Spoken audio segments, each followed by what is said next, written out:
Shalom teman-teman Youth GKI Kanan. Senang sekali kalau pada hari ini kita bisa sama-sama kembali, kita mau saat teduh bareng yuk. Teman-teman, mari kita melihat 1 Tawarik pasal yang ke-28. Sesungguhnya ini adalah satu bagian di mana Tuhan mau mengajak setiap kita untuk apa? Tahu porsi kita. Know our portion.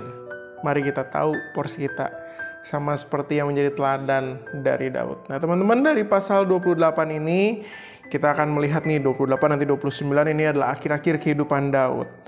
Di mana nanti di sini adalah pesan mengenai Daud, dan nanti pasal 29 berbicara tentang nanti detik-detik Daud meninggal.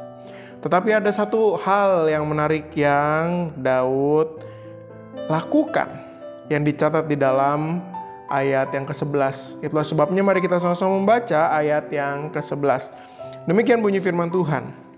Lalu Daud menyerahkan kepada Salomo anaknya rencana bangunan dari balai bait suci dan ruangan-ruangannya, dari perbendaharaannya, kamar-kamar atas dan kamar-kamar dalamnya, serta dari ruangan untuk tutup pendamaian. Nah teman-teman, di dalam bagian ini nampak jelas bagaimana Daud bukan hanya mengestafetkan apa yang menjadi tahtanya, yaitu sebagai seorang raja. Tetapi ada satu pesan yang dia estafetkan, yaitu apa? Pembangunan bait suci Allah. Nah teman-teman, dari pasal 1 sampai pasal 10 di situ Daud menjelaskan bagaimana melalui kata-katanya, di situ digambarkan bagaimana Tuhan sudah menetapkan bahwa yang akan mendirikan bait suci Allah bukannya Daud, tapi anak Daud, yaitu Salomo. Nah teman-teman, di titik ini sebenarnya Daud bisa aja bilang ke Tuhan, Tuhan aku aja lah, supaya sekalian aja namaku yang hebat, namaku yang masyhur, begitu ya. Tetapi tidak, Daud tahu porsinya, dan itu bukan porsi Daud, sehingga Daud tidak mengerjakannya. Daud di dalam ketaatan yang penuh pada Tuhan, dia taat sepenuhnya pada Tuhan, memahami rencana Tuhan bahwa bukan dialah yang dipilih oleh Tuhan untuk membangun bait suci Allah. Nah teman-teman, apa yang Daud lakukan ini sesungguhnya kemudian dilakukan oleh Salomo. Salomo tahu porsinya, yaitu melakukan apa yang diperintahkan oleh Tuhan, yaitu membangun bait suci Allah. Dan Salomo kerjakan. Bukankah sesungguhnya itulah gambaran seharusnya setiap kita? Kita mengerjakan porsi kita masing-masing, jangan kita mau mencoba mengambil pekerjaan orang lain dan kita mengambil porsi mereka. Itulah sebabnya teman-teman penting banget untuk kita tahu apa sih porsi kita. Nah sekarang pertanyaannya adalah bagaimana cara kita tahu itu adalah porsi kita dan atau itu bukan. Mari kita sama-sama belajar seperti Daud.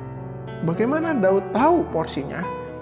Ketika Daud membangun relasinya dengan Tuhan, ketika Daud bercakap-cakap, ketika Daud berdoa kepada Tuhan, disitulah Daud tahu porsinya.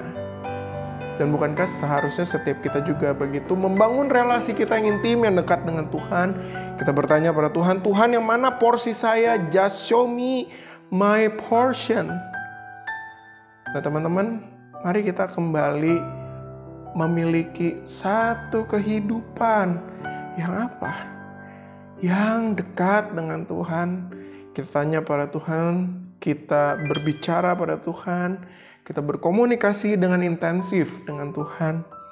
Dan biarlah sama seperti Daud, kehidupan kita juga mengerjakan porsi kita masing-masing, sehingga di akhir dari hidup kita nanti kelak Tuhan bisa berkata kepada kita, I'm proud of you my son, I'm proud of you my daughter. Bagaimana Tuhan bangga terhadap kita, anak-anaknya yang mau apa? Mengerjakan porsi dan bagian kita di dalam dunia ini dengan sungguh-sungguh. Tuhan Yesus kiranya memberkati setiap kita. Amin. Mari kita berdoa. Bapa kami dalam kerajaan surga, kami mengucap syukur kalau pada hari ini Tuhan kembali memberkati setiap kami, memberikan kepada kami kesempatan untuk kami membaca, merenungkan firman Tuhan. Ya Tuhan, kami belajar bahwa kami harus menghidupi hidup kami dan mengerjakan porsi kami selama kami ada di dunia. Itulah sebabnya Tuhan, kami ingin tahu apa yang kami harus kerjakan di dunia. Bantulah setiap kami untuk kami membangun relasi yang intim, yang dekat dengan Tuhan. Allah Roh Kudus kiranya akan terus menolong, yang akan terus membantu, yang akan memperlengkapi setiap kami. Yang akan memberikan kepada kami hikmat, yang akan memberikan kepada kami kuasa, untuk kami dapat sungguh-sungguh membangun relasi kami dengan baik bersama dengan Tuhan. Ya Tuhan, yang kiranya akan memberkati kehidupan kami, memberkati keluarga kami, memberkati gereja kami. Hanya di dalam nama Tuhan Yesus kami berdoa, ucapkan syukur. Amin. Teman-teman, jangan lupa Sabtu ini kita ada Zoom Fellowship. Ayo ikut teman-teman. Jangan lupa besok juga kita masih ada saat teduh. Ayo jangan lupa pantengin YouTube channel GKI Kanaan dan juga IGTV Youth GKI Kanaan. Tuhan Yesus memberkati setiap kita. Amin.